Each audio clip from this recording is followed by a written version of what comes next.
And here's something that is often tossed around, that smoking keeps the lone wolves sane, right? But what happens actually is that you are being dependent on nicotine and smoking, disguised as independence. If your brain keeps whispering, life is a mess and smells like alcohol and cigarettes, everyone's rotten and it's me against the mess, then this video is for you.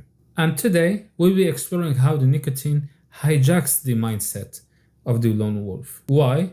Because I want you to avoid the trap that I stuck in, mistaking a crutch for character. I used to smoke in parks, on my bed alone, on the way to work, on the way home. And I always had this thought in my mind, I am built to be solo. People don't get me. That's what a lone wolf boils down to. Introspective, selective, independent, highly independent, private, and motivated by own goals. I work best alone. I avoid the team drama. And as a lone wolf, you observe more than you speak, and you usually clash with teams and authority. So that's the healthy version of the lone wolf. And that actually like a highly calibrated independent. That's good. This version fuels independent creativity, deep work, and discipline, all that good stuff, right? But there is a bad version of the lone wolf, which is the one who mistakes crutches for identity. See, bad habits are not just bad because we want them to, or because society agrees they are bad, but also their effects on individuals. It's bad when your isolation becomes your only tool, especially when burnout creeps in, and especially more when pride blocks help. I crossed that line and relied on crutches, smoking in particular, and I met a smoker like me, my ex, and I thought we were like soul aligned, because you're isolated, because you think individually and smoke. You think everyone who smokes thinks individually just like you. But later I learned that we weren't aligned, we were just habit level bonded, just related to smoking. So I'd chosen her based on our shared smoking, not standards. But if you're anything like me, you don't just desire to be alone. Alone by choice is power, but alone by wound is prison. You want the balance. You want to operate solo without turning cold, and you want to interact with groups without losing yourself. You want to close the door and stay steady without bargaining with a lighter or a cigarette or a pack or a vape hit or whatever. You want true independence. And you want standards. You don't want the cynicism, you want to drop it. Correct? So independent, not isolated, is what we are looking for here. But nicotine has a power. It turns strength into a story that you hide behind. Here is how the nicotine hijack happens. First, the meaning. You feel misunderstood. You take a hit. And then the short calm is mislabeled as a proof of identity. I'm different. I'm fine alone. It's just lonely nights, me and my pack. And second, the isolation reinforcement. Here's how it happens. You get triggered, then you smoke, then you get a brief relief, and then you enforce a harsher narrative about people, and you create a deeper distance. And third is most important, the choice distortion. You program your whole life about smoking. Jobs, friends, partners, they all protect smoking. And especially when it comes to relationships, we smoke after fights or, we smoke while we talk. It feels like depth, but it is a synchronized escape, synchronized avoidance. And that's why when you try to quit, especially the common methods, they don't work, because quitting smoking without changing the identity doesn't remove the story you have about yourself, about the other people. So even if you succeed at quitting with white knuckling, 1 month, 2 months, you will relapse, because one trigger can cause you to relapse for years. Just one. And I've been through it all. I tried replacement. I saw my friends trying patches and gum, and I tried vaping myself and through CBT or whatever the hell. And every switch, scrolling, gaming, whatever it is, whatever you try to distract yourself from craving when you don't take it head on, it just keeps the loop but swaps the prop. And so what happens is that when you are so alone in your head trying these different avoidance patterns, that's what they are. The bravado, the me, myself, and I, keeps you isolated, and it is just avoidant coping.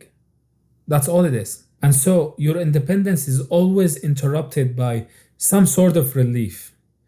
And what happens is that the more you do it, the more you get stuck with it, because the story hasn't changed. You are a lone wolf who always needs relief.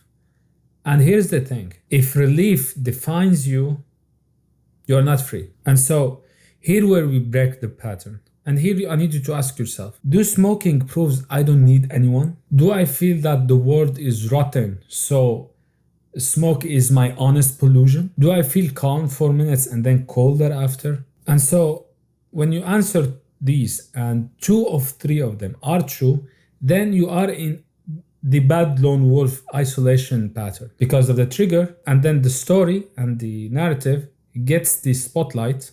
I am different and everything is rotten. Then you smoke, then relief, and then more distrust, more distance. And in this context, nicotine doesn't support your solitude. It weaponizes it against you. And here is how to break free from this narrative. First, go watch my 1 honest hour video where I go through identity-based questioning to entangle this story slowly.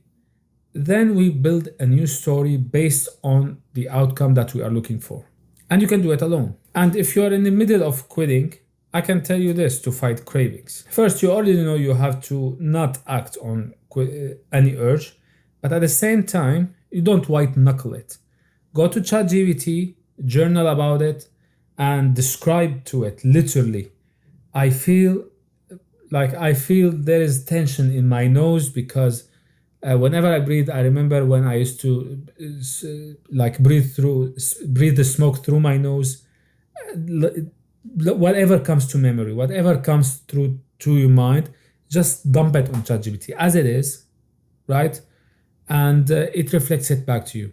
That's how it loses power, because you are saying it out loud, literally. You can say it out loud, like voice note on ChatGPT or whatever. If you want to, if you don't like your AI, just send it to your WhatsApp or whatever. And the most important thing you need is boundaries. No group smoking, no bonding through smoking, none of that. Because later on you don't pick people by the lighter. No, and I want you to drop the rotten word monologues that occur to you every time. Because the narrative is already corrupted by the nicotine story. Do philosophy after you are clean from the poison that's inside, the nicotine. Once you're clean, define the world as you see it. But until then, your view of the world is disturbed by nicotine. You need to understand that. Nicotine is blocking true vision about the world. You're not seeing the world clearly. The version you see is distorted. And so by identifying the cravings as they are, for what they are, and identifying the triggers for what they are as they are, and we dive into the identity, the real you inside you before you become a smoker, that's where we start to connect the dots. If identity work is built on clarity, connecting the dots is just a matter of time. If we identify clearly, nothing is a mystery. I'm not telling you to kill the lone wolf. It's actually a good thing. I am a lone wolf myself. On identity level, you will understand that if you need to smoke to feel strong, you are not strong. You keep the solitude, but you kill the story. This narrative that you are not understood, and you should smoke because of that needs to die. And so the contrast for me is simple. Before, every aspect of my life was built around smoking. Friends, jobs, family, partners, all of that was based on smoking. And the quiet resentment and the quiet build-up of negativity just never stops, but just numbed with smoking over and over again. But then today, smoke free. Everything the same. Same window, same park. Instead of going down and smoking, I just breathe clean air as I please. I now pick up people by shared standards, not by the shared brand. And when you start to quit smoking, you will see how much you respect your boundaries, how much the story changes about your inner world and the outside world. When the chemistry stabilizes, your story about the world becomes calmer. You have better and deeper understanding because you're not clouded by the nicotine that's trying to tell you you are only happy when I say so. And everyone is bad in some way. And everyone is broken in some way. And after you successfully quit, you become what you practice in the dark. Independent. So you keep the independence and remove the chemical. That's it for me today. Stay safe and take care.